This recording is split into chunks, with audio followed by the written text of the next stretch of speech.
네, 안녕하십니까. 한국행정연구원 국정데이터조사센터의 김단희 초청연구위원입니다. 오늘 저는 사회통합 실태조사로 코로나로 인한 국민의 삶의 질의 변화를 분석한 내용을 발표하고자 합니다. 오늘 중심적으로 말씀드릴 내용은 크게는 삶의 질, 사회자본, 그리고 정부에 대한 인식과 기대입니다. 코로나 이후 우리나라를 비롯한 전 세계의 많은 나라들은 이제 경제 성장률이라던가 고용률 등 이제 다양한 경제 지표에서 이제 타격이 크게 받았다는 것을 확인할 수 있었습니다. 따라서 코로나19 이후 시민들이 주관적으로 느끼는 삶의 질도 악화됐을 것이라고 생각하는 것이 어쩌면 당연한 건지도 모르겠습니다. 그러나 사회통합 실태조사 결과 주관적 삶의 질이나 사회자본이 악화되었다는 기존의 보편적 상식은 데이터로 뒷받침되기 어렵다는 것을 알 수 있었습니다. 이는 두 가지로 생각을 해볼 수가 있습니다. 첫째는 코로나19의 충격이 시민사회에 적절히 흡수되어서 우리 시민사회의 회복 역량이 돋보였다는 것이고, 둘째는 정부가 코로나19에 발빠르게 그리고 적절히 대응했다는 것입니다. 코로나 국내 유입 3년이 지난 지금 시민들의 인식 수준이 코로나19 상황에서 어떻게 변화하였는지를 살펴봄으로써 우리 사회의 회복 역량과 함께 향후 대응 방향에 대해서 논의하도록 하겠습니다. 먼저 조사 내용에 대해서 말씀드리기 전에 조사 개요에 대해서 간략하게 말씀드리도록 하겠습니다. 사회통합 실태조사는 국민들이 사회통합을 어떻게 체감하는지를 영역별로 파악하여 국민 대통합에 기여할 국가정책 수립의 기초 자료를 제공하는 것을 목적으로 조사되고 있습니다. 전국 만 19세 이상 성인 남녀를 조사 대상으로 하고 있으며 2017년부터는 매해 8,000명의 표본 규모를 유지하고 있습니다. 작년 가장 최신 자료인 2022년 조사를 기준으로 말씀드렸을 때 조사 기간은 9월 1일부터 10월 31일까지 약 2달간 한국갤럽조사연구소에 의해서 실시되었고, 표본 오차는 95% 신뢰 수준에서 플러스 마이너스 1.41에서 1.58%포인트입니다. 조사 항목은 크게 7가지로 구성되어 있습니다.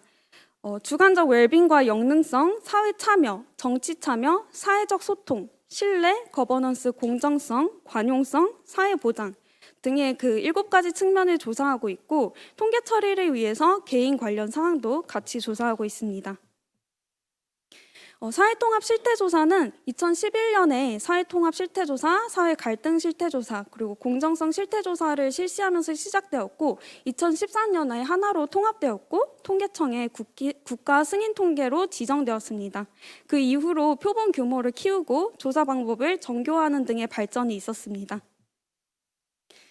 본격적으로 코로나 3년을 맞이한 지금 코로나19 기간 동안 시민들이 어떻게 체감하였는지를 말씀드리도록 하겠습니다. 먼저 주관적 삶의 질입니다. 코로나로 인해서 우리의 객관적인 삶의 조건들은 악화되었던 것도 사실입니다. 우리나라는 2020년 코로나가 발발한 첫 해인 2020년 코로나로 인해서 마이너스 0.7이라는 마이너스 성장률을 기록하였습니다.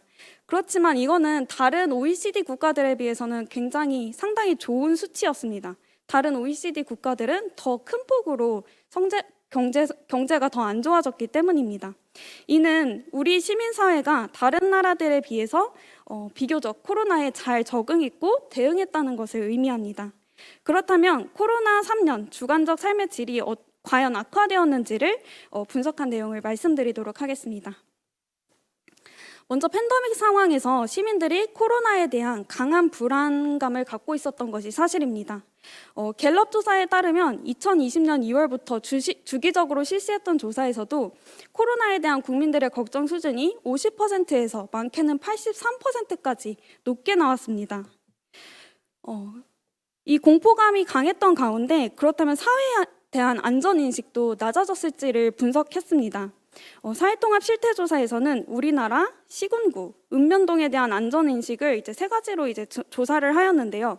2020년 코로나가 발발한 첫 해 우리 사회에 대한 안전인식은 분명 다른 해에 비해 낮기는 낮았습니다. 이제 가장 좌측에 파란색으로 보이는 그래프에서 2019년과 2020년은 5.2점 정도였지만 이 두 해를 제외하면 다른 연도는 6점 이상으로 나타나는 것을 알 수가 있습니다. 하지만 2020년에 저조한 안전인식이 코로나 때문이라고 말하기는 어려울 것 같습니다. 왜냐하면 코로나가 발발하기 전 해인 2019년에도 2020년과 같이 낮은 수준을 유지했기 때문입니다.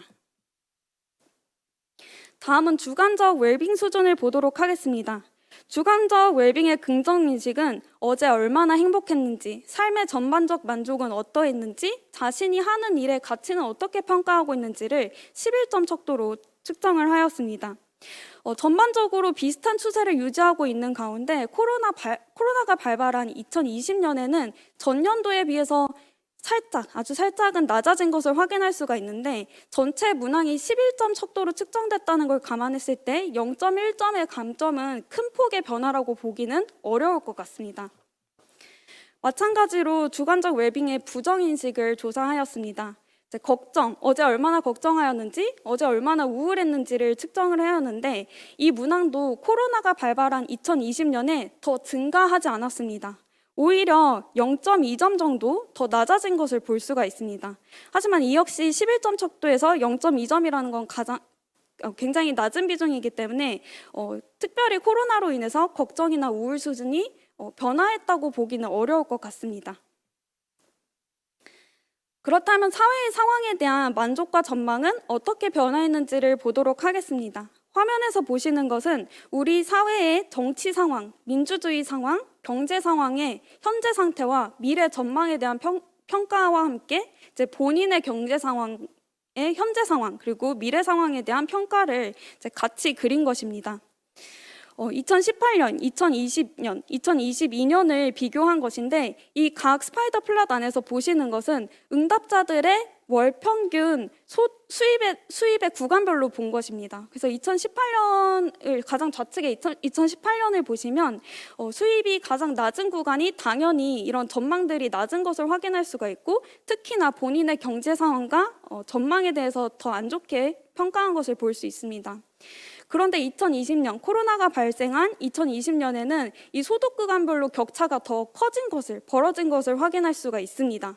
그렇다가 이제 가장 최근 조사인 2022년에는 이 격차가 다시 좁아진 것을 미루어 보아 코로나로 인해서 이제 소득 구간별로 충격이 있기는 하였으나 다시 일상 회복으로 돌아왔다고 말할 수 있을 것 같습니다. 이상으로 주관적 삶의 질의 변화가 크지 않았으며 특히 코로나 발발 후 3년이 지난 지금 삶의 질 측면에서 어느 정도 일상 회복이 되었다는 것을 볼 수 있었습니다. 다음으로는 사회 자본에 대해서 말씀드리도록 하겠습니다. 사회적 자본이란 물적 자본이나 인적 자본과 구분되는 제3의 자본으로 사회 구성원이 가용할 수 있는 특수한 종류의 자본을 의미합니다. 이 사회 자본은 신뢰, 협력적 네트워크, 소통, 호혜의 규범 같은 하위 요소들을 구성 요소로 하고 있는데 코로나19 기간 동안 우리가 실제로 물리적인 접촉과 소통, 연결이 많이 제약이 됐던 걸 우리는 체험했습니다. 그렇다면 시민들이 체감하는 사회 자본의 수준도 줄어들었는지를 보도록 하겠습니다. 먼저 사회적 활동에 대해서 말씀드리도록 하겠습니다. 사회단체의 활동은 정당, 노동조합, 종교단체, 시민단체, 동호회, 주민조직, 동창회, 봉사단체 등 다양합니다. 이런 다양한 사회단체에 대한 활동들은 모두 2020년, 직전 해인 2019년에 비해서 줄어든 것을 확인할 수가 있습니다. 이는 코로나19에 대응해서 시민들이 스스로 행동을 제약했다는 것을 의미합니다. 그러니까 우리 스스로가 모빌리티를 제약함으로써 시민사회의 우수한 위기 대응 역량을 단적으로 보여주는 것이라고 할 수가 있습니다. 다만 건강 상태가 매우 좋다고 응답했던 사람들의 경우 동호회 참여에서는 2020년 1.99점에서 2.09점으로 0.1점가량, 4점 척도에서 0.1점가량 늘었던 것을 볼 수가 있는데, 이는 실제로 동호회 참여가 늘었다기보다는 이 동호회 한 번 참여했던 거에 대해서 더 크게 생각하고 있었다는 것으로 해석하는 게 더 타당할 것 같습니다. 네, 다음으로 지역에 대한 소속감입니다. 사회통합 실태조사에서는 지역에 대한 소속감을 시도 소속감, 시군구 소속감, 읍면동 소속감 등 세 문항으로 조사하고 있습니다. 코로나 전과 후의 소속감 수준은 비슷하지만 코로나 발발 이전인 2017, 2018, 2019년은 이 세 문항에 대한 소속감 수준이 모두 2.7점을 전후하였던 반면에 코로나가 발발한 이후인 2020년부터 2022년까지는 2.9점을 전후해서 이 4점 척도에서 0.2점가량의 상승이 나타났습니다. 이는 우리나라 지방자치단체들이 재난지원금 등 각종 지원 정책을 제공했던 것에 영향이 아닌가 생각됩니다. 이 중 시군구에 대한 소속감을 주관적 건강 상태별로 나누어 보았을 때 이때도 2020년에는 건강 상태와 상관없이 모두 상승한 것을, 소속감이 모두 상승한 것을 볼 수가 있습니다. 하지만 2022년 이후 코로나에 대한 지자체의 대응이 이제 감염자와 취약자, 주로 건강이 취약한 사람들을 위주로 이루어졌던 것을 감안했을 때 이제 자신의 건강 상태가 매우 나쁘다라고 레포트한 응답자들의 소속감이 더 증가한 것을 설명할 수 있을 것 같습니다. 코로나19 위기로 인해서 경제적 어려움이 많았습니다. 그렇다면 이제 코로나 기간 동안 우리 국민들이 인식하는 자신의 지위 상승 가능성도 줄었을지 보도록 하겠습니다. 사회통합 실태조사 결과에 따르면 지위 상승 가능성이 줄지 않았습니다. 코로나가 발발한 해인 2020년까지도 계속 비슷하게 2.5점 정도, 4점 척도에서 2.5점 정도로 유지가 되고 있었습니다. 이 지위 상승 가능성은 기회의 공정성의 문제와도 맞닿아 있는데, 이 오른쪽의 그래프를 보시면 기회의 공정성에 대한 인식은 코로나 발발 전부터 계속 상승 추세에 있었습니다. 근데 이 상승 추세가 코로나로 인해서 꺾이지 않았고 이 상승 추세가 계속해서 이어진 것을 확인하실 수 있습니다. 다음은 사회 갈등 심각성 인식 수준입니다. 보수와 진보의 갈등, 빈곤층과 중산층의 갈등 등 이제 8개 갈등 항목에 대해서 조사한 것입니다. 코로나 전후와 상관없이 사회 갈등 심각성 인식은 큰 변동 없이 유지가 되고 있습니다. 갈등 유형에 따라서 오히려 코로나가 발발한 2020년 갈등 수준이 줄어든 것도 5개 항목 정도 됩니다. 이 5개 항목에는 이제 성별 갈등이나 종교 간 갈등 등이 해당이 되고 있는데, 이 이유는 코로나라는 거대 이슈가 이제 다른 유형의 갈등에 대한 시민들의 주의 집중을 잠식했기 때문이며, 다른 갈등은 비교적 부차적인 문제로 인식된 것이라고 해석해 볼 수가 있을 것 같습니다. 근데 이 와중에 빈곤층과 중산층 사이의 갈등은 4점 만점에서 0.6점 정도, 코로나가 발발한 해 0.6점 정도 이제 높게 증가한 것을 확인할 수가 있습니다. 이는 코로나 상황에서 소득 수준에 따른 갈등은 오히려 심화됐음을 의미합니다. 이러한 내용은 사회 갈등 대표적 원인을 묻는 문항에서도 확인됩니다. 코로나 이전 3년 동안은 응답자들이 1순위로 지목한 문항은 개인 집단 간 상호 이해 부족이었습니다. 빈부격차는 3순위에 꼽혔습니다. 그러나 코로나 이후 3년은 빈부격차가 압도적인 1순위로 지목이 된 것을 확인할 수가 있습니다. 비록 우리 시민사회가 코로나에 대응해서 높은 보건력을 보여주기는 하였으나 빈부격차는 시민사회의 역량만으로 해결하기 어렵기 때문에 정부의 대응이 필요한 문제라고 생각합니다. 마지막으로 정부에 대한 인식과 기대가 코로나 기간 동안 어떻게 변화했는지를 보도록 하겠습니다. 갤럽 조사에 따르면 시민들은 코로나가 발발한 2020년부터 현재 2023년까지 코로나에 대해서 정부가 대체로 잘 대응하고 있다고 평가하는 것으로 나타났습니다. 사회통합 실태조사로 어떤 측면에서 정부가 잘 대응하고 있는지, 그리고 정부 대응의 효과는 지속적인지를 보도록 하겠습니다. 소통의 측면에서 볼 때 이제 좌측에 있는 그래프는 사적 영역에서의 그 소통을 표현한 것이고 우측 그래프는 정부와 시민 사이의 소통을 표현한 것입니다. 비록 소통이 사적 영역에서 더 원활한 것으로 평가가 되고 있기는 하지만 특징적인 것은 사적 영역에서의 소통은 코로나 기간 동안 거의 비슷하거나 아니면 소폭 감소한 것을 볼 수가 있습니다. 반면에 정부와 국민 간의 소통은 중앙정부, 지방정부, 지방의회, 국회를 막론하고 크게는 0.3점 정도 원활하다고 더 원활성의 수준이 증가한 것을 볼 수가 있습니다. 코로나 상황에서 정부가 더 적극적으로 민의를 수렴하고 더 적극적으로 대응했던 결과라고 해석할 수 있을 것 같습니다. 정부가 제공하는 서비스에 대한 공정성 인식도 개선되었습니다. 사회통합 실태조사에서는 다음과 같이 6개 항목으로 조사하였는데 2019년까지는 계속해서 그 각 항목이 비슷한 수준을 유지하다가 2020년부터 크게 급증한 것을 볼 수가 있습니다. 2021년에는 2019년에 비해서 전 6개의 항목에서 4점 척도 중 0.2점에서 많게는 0.4점 정도의 개선이 있었던 것을 볼 수가 있습니다. 기관의 역량과 청렴성에 대한 인식 역시 개선되었습니다. 시민들의 인식상에서 기관의 역량과 청렴성 인식은 높은 상관관계를 보입니다. 그래서 저기 대각선 실선을 보시면 대각선 실선이 의미하는 것은 수행 역량과 청렴성이 동일할 때 대각선 상에 놓이게 되는데 좌측의 그래프에서 보시는 것은 2019년에 기관들의 수행 역량과 청렴성 수준입니다. 그래서 대각선에서 살짝 밑으로 비켜나와 있는 것을 볼 수가 있는데 이는 청렴성을 수행 역량보다 더 낮게 평가한다는 것입니다. 그리고 이 점선을 보시면 2019년에 그 점선을 보시면 이게 평균값인데 수행 역량이 2.3점 정도 그리고 청렴성은 2.2점 정도의 평균값을 갖고 있었는데 가장 최신 조사인 2022년 조사에서는 그 수행 역량의 평균값이 2.4점 정도로 0.2점 증가하였고 청렴성도 각각 0.2점 정도 상승했습니다. 그러니까 기관이 더 청렴해졌다고 평가를 하는 것이고 더 역량이 있다고 평가를 했던 것입니다.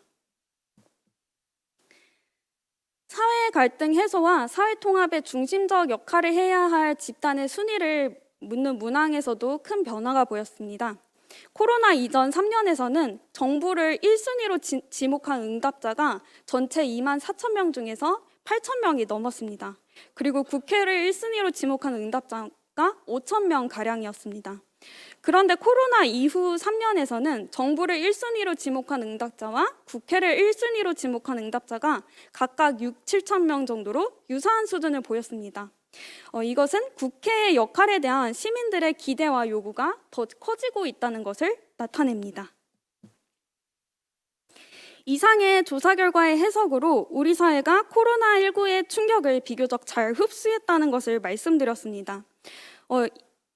지금 보시는 표는 2021년과 2022년 조사 자료를 이용해서 변수 간 상관관계를 시각화한 것입니다. 그래서 좌측의 빨간색 그래프는 빨간색이 점점 더 진한 색일수록 상관관계가 높다는 것을 의미하는데 노란색 박스로 쳐진 부분에 저는 주목을 하였습니다. 그래서 이 박스로 쳐진 부분을 이제 그 우측에 보이는 파란색 그래프와 같이 다시 한번 표현해 보았습니다.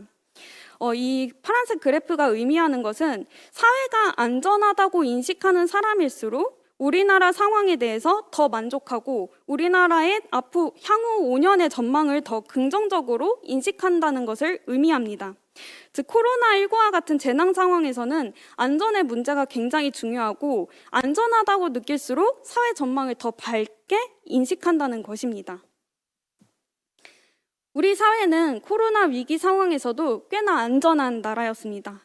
OECD 보고서에서도 확인할 수 있듯이 사망률, 초과 사망률, 기대 수명 격차, 우울감, GDP 변동률 등 이 다양한 성과 지표로 측정했을 때 우리나라는 상당히 좋은 평가를 받았고 아이슬란드나 노르웨이 같은 다른 OECD 회원국과 함께 집단 A로 분류가 됐습니다. 이 집단 A는 성과 수준이 가장 좋은 나라라는 뜻입니다.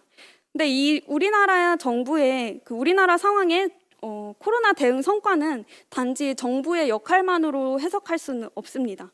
어쩌면 시민사회가 정부보다 더 발빠르게 그리고 적시적으로 행동을 조정했던 것이 주요했다고 할 수도 있을 것 같습니다.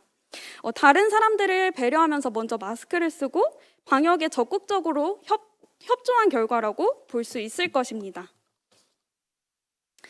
이상으로 분석을 마치고 분석 내용을 정리하도록 하겠습니다. 네. 코로나 블루라는 말이 있는 것처럼 코로나로 인해서 우리는 주관적 삶의 질이 더 악화됐을 것이라고 막연히 생각해왔습니다. 하지만 사회통합 실태 조사 결과에 따르면 평균적으로 보았을 때는 삶의 질이 더 악화됐다는 증거는 찾기 어려웠습니다. 다만 전체적으로는 이 악화의 증거가 없다고 할지언정 소집단으로 분할해서 봤을 때는 삶의 질이 악화된 집단들이 분명 있었던 것도 사실입니다. 특히 저소득층과 건강 수준이 안 좋은 집단의 경우 코로나의 충격을 더 크게 받았을 여지가 있었습니다. 정부가 코로나19 기간 동안 높은 역량을 보여주었고 시민들도 대체로 정부에 대해서 긍정적으로 평가했었던 것을 자료로 확인할 수가 있었습니다. 그렇지만 우리 사회가 코로나19로 인한 충격을 잘 흡수할 수 있었던 것은 정부 때문만이 아니라 시민사회의 저력을 확인할 수 있었던 것이 아닌가 싶습니다. 마스크 착용, 백신, 사회적 거리 두기 등 시민들이 먼저 행동했고 시민들이 먼저 안전관리에 신경을 썼기 때문이라고 할 수도 있습니다. 따라서 국가 주도의 강압적인 대응보다도 시민사회의 자체적인 행동 조절 메커니즘을 보다 신뢰해야 하며 중앙정부의 일방적인 주도보다는 국회의 적극적인 역할이 필요해졌다고 말할 수 있을 것 같습니다. 이상으로 발표 마치겠습니다. 경청해 주셔서 감사합니다.